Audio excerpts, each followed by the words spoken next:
La première concernée doit être la première surprise. Même si les rumeurs allaient bon train, personne n'y croyait vraiment à Abidjan. Mais Alassane Ouattara l'a bel et bien annoncé ce lundi.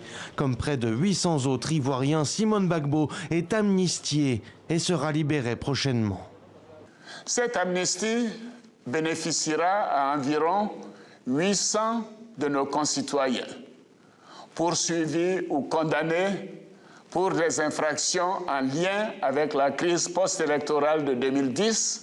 Parmi les amnistiés donc, rien de moins que l'ex-dame de fer de Côte d'Ivoire, l'épouse de l'ex-président Laurent Gbagbo actuellement détenue à La Haye, condamnée elle-même à 20 ans de prison pour atteinte à la sûreté de l'État, ainsi que 2 ministres de l'ancien régime, Lida Kouassi condamnée à 15 ans et Assoa Adou condamnée à 4 ans. À 2 ans de la fin de son mandat, Alassane Ouattara répond ainsi à ceux qui l'accusent d'avoir pratiqué une justice des vainqueurs.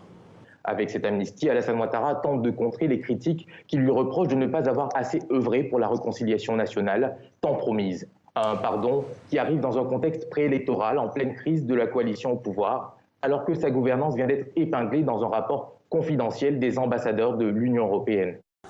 Un rapport qui qualifie de faille majeure du bilan d'Alassane Ouattara cette réconciliation nationale, sacrifiée selon les chefs de mission diplomatiques européens sur l'autel de l'impunité et de l'amnésie, et ce, en dépit de la création d'une commission dédiée, mais aux résultats vides de sens, selon ce rapport.